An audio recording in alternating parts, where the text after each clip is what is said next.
So now we are going to study. This is a table at page number 214.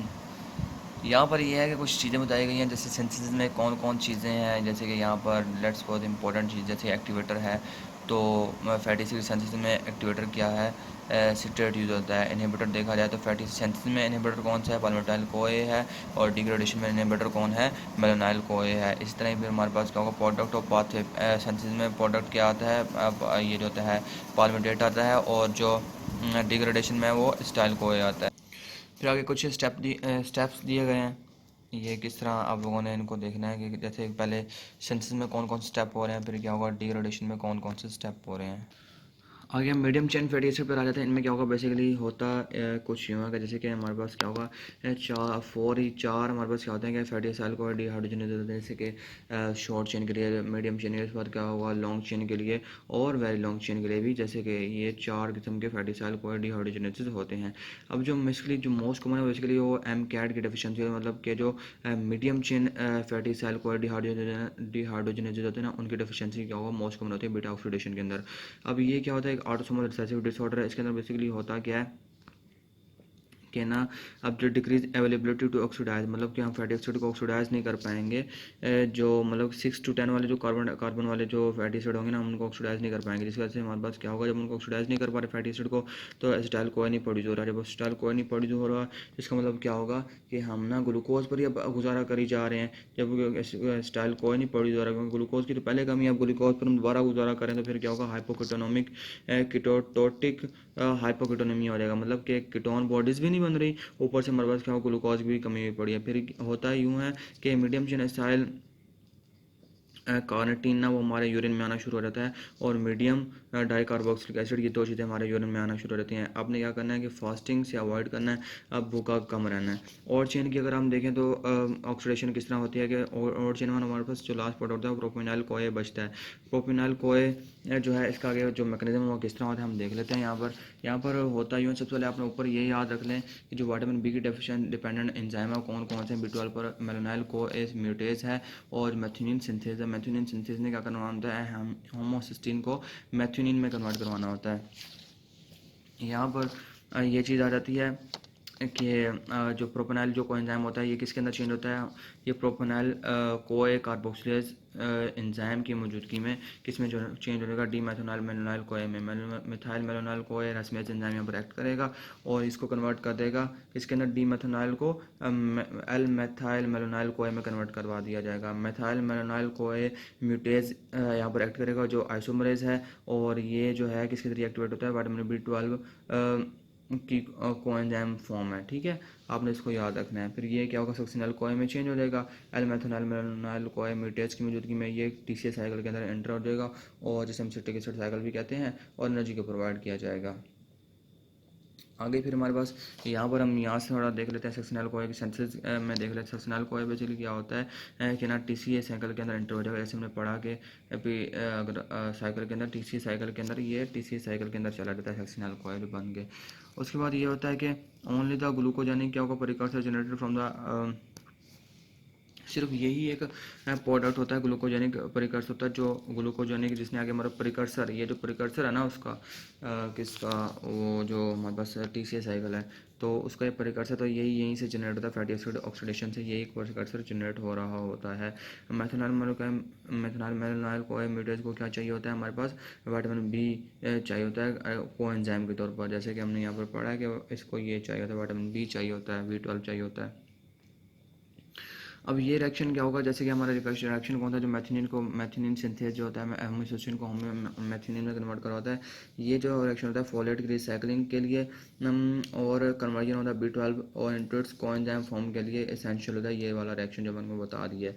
उसके बाद eight अगर let's suppose के vitamin B12 की deficiency होगी तो फिर क्या होता है, हमारे पास न्यूरोलॉजिक सिम्टम्स अराइज होते हैं, जैसे पेरेस्थेसिस हो जाएगा, नमनेस हो जाएगी, टेक्सिया हो जाएगा। और विटामिन B12 की डेफिशिएंसी में क्या होगा कि ना ब्रोथ प्रोपियोनिक और मिथाइल मेलोनाइल एसिड जो होगा यूरिन में एक्सक्रीट होना शुरू हो जाएंगे, क्योंकि विटामिन B12 की डेफिशिएंसी होने से सक्सिनल कोई में चेंज नहीं होगा, तो मेथनॉल मेलोनाइल को एसिड जो होंगे वो अकुमुलेट होना शुरू हो जाएंगे। अब जो मेथनॉल मेलोनाइल को है उनका क्या होगा, सीरम में लेवल भी एलिवेट हो जाएगा, और यही एक टेस्ट होता है ताकि डिस्टिंग्विश किया जा सके विटामिन B12 की डेफिशिएंसी को फ्रॉम द फोलेट डेफिशिएंसी से।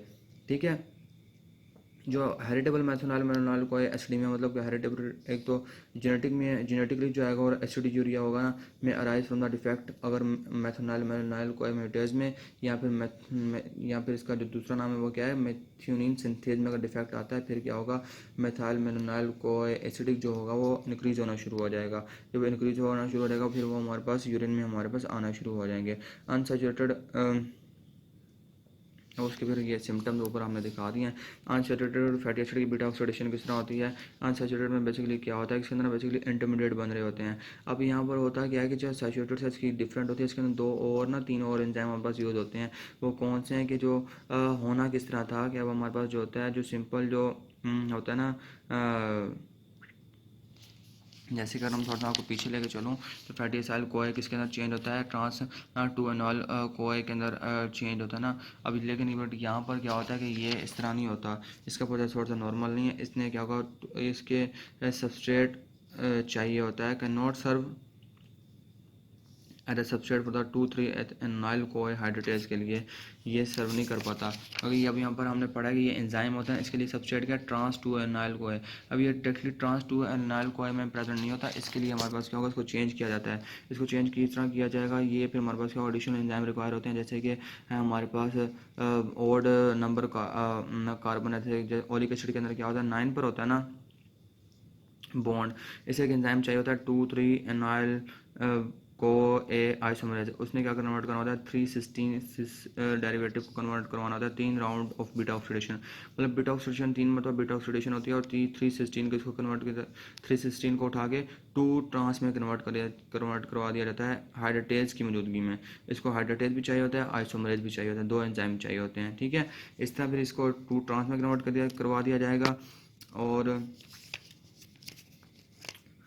2 ट्रांस में कन्वर्ट करवा दिया गया। अब 2 ट्रांस में कन्वर्ट कर दिया गया। अब 2 ट्रांसफर क्या होगा, जल्दी से ये क्या होगा, 2 एनाइल कोई हाइड्रेटेज एक्ट करेगा, उसके इसमें कन्वर्ट करेगा 3 हाइड्रोक्सी एसाइल कोई में, फिर ये आगे सारा प्रोसेस कंटिन्यू रहेगा। और जबकि क्या होगा, अगर इवन नंबर पर अगर हम क्या करवा रहे हैं, उसकी अगर ऑक्सीडेशन करवा रहे हैं डबल बॉन्ड की, और अगर double bond less for even number पर प्रेजेंट है, जैसे कि पिछले में ऑड पर था, इसमें इवन नंबर प्रेजेंट है 9 या 12 पर, जैसे लिनोलेनिक एसिड के अंदर, तो सोडियम डिपेंडेंट क्या होगा 2,4 डाई एनोनाइल कोई रिडक्टेज, ये आइसोमरेज के साथ, इस आइसोमरेज के साथ ये भी एंजाइम हम यूज़ करेंगे। अब अनसैचुरेटेड फैटी एसिड होते हैं, ये हमारे पास लेस रिड्यूस होते हैं सैचुरेटेड फैटी एसिड से, तो fewer reducing equivalents are produce by their oxidation, तो कुछ ही रिड्यूसिंग एजेंट प्रोड्यूस होते हैं। यहाँ पर कुछ एक्स्ट्रा पॉइंट्स है, इसको समझने के लिए आपको ये समझना होगा कि लॉन्ग चेन फैटी एसिड जो मतलब क्या होगा, जिनका 22 से भी ज़्यादा होगा, तो वो क्या करते हैं, उनकी ना वो प्रोक्सिजोमल बीटा ऑक्सीडेशन होती है। अब वो अंडर बीटा ऑक्सीडेशन जो प्रोक्सिजोम में हो रही होती है, इसके अंदर होता क्या है, valid long chain fatty acid क्या होगा कि इसके अंदर कन्वर्ट होते हैं एसाइल को ए ऑक्सीडेज एंजाइम इन पर एक्ट करता है, और क्या हुआ, इनके आगे कन्वर्जन होती है। तो यहाँ इसी प्रोसेस के अंदर क्या होता है, एफ किस में कन्वर्ट होता है, FADH2 में। FADH2 क्या होगा, यहाँ पर जो है ऑक्सीजन के साथ मिलेगा, और फिर क्या होगा, क्या बना देगा, हाइड्रोजन पेरोक्साइड बना देगा। हाइड्रोजन पेरोक्साइड कैटालाइज की मौजूदगी में किस में कन्वर्ट हो जाएगा, H2O में, और ऑक्सीजन में कन्वर्ट हो जाएगा। अब ये जो है एफ इसकी क्या हो गया, तो ऑक्सीडाइज, ये यहाँ पर ही ऑक्सीडाइज हो जाता है, नॉर्मली ऑक्सीडाइज नहीं होता, बट प्रोक्सिजोम में क्या होगा, यहाँ पर ये FADH2 ऑक्सीडाइज हो जाता है। जैसे अगर मैं आपको पीछे लेके चलूँ, तो जैसे कि यहाँ पर नॉर्मली जैसे कि FADH को था, तो यहाँ पर ये आगे नॉर्मल हो रहा है, तो ये नॉर्मल प्रोसेस चल रहा है, इसकी ऑक्सीडेशन नहीं हो रही, बट यहाँ पर क्या हो रहा है कि ना, इसकी ऑक्सीडेशन कार्बन ऑक्सीजन से मिलेगा, और फिर ये आगे हाइड्रोजन पेरोक्साइड भी बना देगा। तो ये सारा प्रोसेस इस तरह यहाँ पर होगा। फिर क्या होगा, इनिशियल डिहाइड्रोजनेशन प्रोक्सिजोम के अंदर कौन कैटालाइज करवाएगा, FAD कोडेन एसाइल को ए ऑक्सीडेज, जैसे कि ये एंजाइम मैंने को बता दिया, ठीक है। प्रोड्यूस FADH जो प्रोड्यूस होगा ना, वो क्या होगा, ऑक्सीडाइज हो जाएगा O2 से, विच इज रिड्यूस, फिर इसकी ये रिड्यूस हो जाएगा किसके अंदर, अब यहाँ पर क्या ऑक्सीडेशन हो रही है, फिर क्या होगा, यहाँ पर क्या हो रही है, रिडक्शन हो रही है, और इसके अंदर प्रोसेस के अंदर कोई ATP प्रोड्यूस नहीं होगा। यहाँ पर इस कुछ पॉइंट्स हैं, ये मैं आपको दिखा देता हूँ। इसके अंदर जो फोलिक एसिड है प्लस विटामिन जब मिलेंगे, तो फिर क्या होगा, टेट्राहाइड्रोफोलेट बनेगा, जो 1 carbon letter segment to make nucleotide बनाने के लिए। टेट्राहाइड्रोफोलेट डीलोडिंग कौन करवाएगा, अब इसकी विटामिन डी ने तो इसको ऊपर सवार तो कर लिया भाई, अब इसको डीलोडिंग कौन करवाएगा, वही डीलोडिंग इसी करवा देगा। डिफिशियंसी इसकी होगी तो फिर क्या होगा, विटामिन डी की तो मेगालोब्लास्टिक अनीमिया हो जाता है, ठीक है, जैसे डिस्फेजिया इसके सिम्टम में आता है। फर्स्ट ट्राइमेस्टर में हम क्या देते हैं, फोलिक एसिड और विटामिन B12 देते हैं। एड्रेनलिन के साथ क्या होगा, CH ग्रुप होता है, नॉन एड्रेनलिन के साथ क्या होगा, CH3 ग्रुप नहीं होता। पीछे जो देख लिया था वही चीज़ें हैं जो पहले भी हम पढ़ चुके हैं कि फॉर्म्स ऑफ फैटी एसिड कौन से होते हैं, फ्री एस्टेरिक होते हैं, सैचुरेटेड अनसैचुरेटेड होते हैं, सिस और ट्रांस होती है। Normally fatty acid cis form में होते हैं और जो सैचुरेटेड होते हैं उनके अंदर ज़्यादा एनर्जी देते हैं अनसैचुरेटेड से। नेक्स्ट हमारे पास आ जाता है कि अब वहाँ पर ना, अब देखो ज़ुविलग्रल सिंड्रोम आ जाता है जो कब होगा, जब हमारे पास क्या होगा, प्रोक्सोम में डिफेक्ट आ जाएगा, या फिर क्या होगा, प्रोक्सोम में डिफेक्ट आ जाएगा, या फिर जो होगा very long chain fatty acid का ना प्रोक्सोम के अंदर ट्रांसपोर्ट ही नहीं हो पाएगा, जिसकी वजह से हमारे पास एक्स लिंक्ड डिजीज और जिसे हम एड्रेनोल्यूकोडिस्ट्रोफी कहते हैं, जिसकी वजह से हमारे पास क्या होगा, अब very long chain fatty acid क्या होगा, बेसिकली इनकी यहाँ पर होनी होती है डिग्रेडेशन प्रोक्सोम के अंदर, प्रोक्सोमल डिग्रेडेशन होना शुरू हो जाती है ना। अगर क्या होगा इसके, जैसे कि प्रोक्सोमल बायोजेनेसिस डिसऑर्डर हो गया, या फिर क्या होगा आपको जो जिस रिसेप्टर के जरिए ट्रांसपोर्टर के जरिए ट्रांसपोर्ट के प्रोक्सोम के अंदर जानी थी और वही उसमें डिफेक्ट आ गया है, तो फिर क्या होगा, ये ब्लड में और टिश्यूज में क्या होगा, अकोमोलेशन होना शुरू हो जाएगी very long chain fatty acids की। प्रोक्सोमल अल्फा ऑक्सीडेशन में क्या होता है कि ना, अब ब्रांच, अब हमारे पास क्या होगा, क्या नाम है, क्लोरोफिल होता है ना, क्लोरोफिल के मेटाबॉलिज्म से क्या प्रोड्यूस होता है, फाइटेनिक एसिड। ये थोड़ा समझने वाला है। क्लोरोफिल का जैसे मेटाबॉलिज्म होगा तो फिर क्या प्रोड्यूस होगा, फाइटेनिक एसिड प्रोड्यूस होगा। अब फाइटेनिक एसिड प्रोड्यूस होगा तो फिर क्या होगा, अब ये जो होता है ना, ये एसाइल को डिहाइड्रोजनेज के लिए सब्सट्रेट के तौर पर एक्ट नहीं करता। क्यों? क्योंकि इसके ऊपर हमारे पास क्या बीटा कार्बन पर क्या लगा हुआ है, CH3 लगा हुआ है। तो जिसकी वजह से इस पर हम अल्फा कार्बन पर अटैक करवाते हैं। तो अल्फा कार्बन पर अटैक करवाने के लिए हमारे पास क्या होगा, कौन सा एंजाइम है, फाइटोनाइल को अल्फा हाइड्रोक्सिलेज। ठीक है, ये एंजाइम फिर अल्फा कार्बन पर एक्ट करता है। वहाँ से फिर क्या करता है, ये कार्बन डाइऑक्साइड को रिमूव करवाता है। फिर क्या होगा, ये जो लॉन्ग चेन था प्रोडक्ट, फिर हमारे पास जैसे इसने कार्बन डाइऑक्साइड को रिमूव करवा दिया इस एंजाइम ने, कौन सा एंजाइम है, फाइटोनाइल कोए अल्फा हाइड्रोक्सिलेज। इसने जब कार्बन डाइऑक्साइड रिमूव करवाया अल्फा से, तो फिर क्या होगा, क्या प्रोड्यूस हुआ, प्रेस्टेनिक, ये लॉन्ग चेन हमारे पास क्या होगा, एक प्रोडक्ट प्रोड्यूस हुआ जिसे हम प्रेस्टेनल कहते हैं। फिर ये क्या होगा, प्रेस्टेनिक एसिड में ऑक्सीडाइज हो जाएगा। फिर ये प्रेस्टेनल क्या होगा, ऑक्सीडाइज होकर क्या बना देगा, प्रेस्टेनिक एसिड। जो फिर क्या होगा, फिर हम प्रेस्टेनिक एसिड का क्या करेंगे, एक्टिवेट करेंगे, इसे कोएक डेरिवेटिव में लेके जाएंगे और इसकी बीटा ऑक्सीडेशन हो जाएगी। रूफिज्म डिजीज़ क्या होती है, इसमें बेसिकली क्या होगा, ऑटोसोमल डिजीज़ ही हो रही होती है। इसमें क्या होगा, हमारे पास ना प्रोक्सोमल, ये फाइटोनाइल जो है ना, अब ये PH, ये जो एंजाइम है ना, फाइटोनाइल को अल्फा हाइड्रोक्सिलेज, इसका काम क्या था, इसने हमारे पास क्या होगा, कार्बन डाइऑक्साइड को अल्फा कार्बन से रिमूव करवाया। यहाँ से कार्बन डाइऑक्साइड रिमूव करवाने का क्रिस्टल प्रोड्यूस करवाया। क्रिस्टल से क्या होगा, क्रिस्टल ऑक्सीडाइज होकर क्या बना देगा, प्रेस्टेनिक एसिड बना देगा, जो कि क्या अपने कोए के साथ मिलकर क्या डेरिवेटिव, कोए डेरिवेटिव का बेसिकली काम ये होता है, कोए में जब भी लगता है ना तो फिर वो सब्सटेंस एक्टिव हो जाता है। तो बीटा ऑक्सीडेशन के लिए एक्टिवेशन तो नेसेसरी है। तो फिर वो बीटा इसके अंदर जब कोए के साथ मिलेगा, एक्टिवेशन होगी, फिर वो बीटा ऑक्सीडेशन में चला जाएगा। रूफिज्म डिजीज में क्या होगा, वो एंजाइम में डेफिशिएंट होता है, जिसकी वजह से क्या होगा, फाइटेनिक एसिड, अब फाइटेनिक एसिड आगे कन्वर्ट नहीं होता ना, ये सारा फाइटेनिक एसिड है।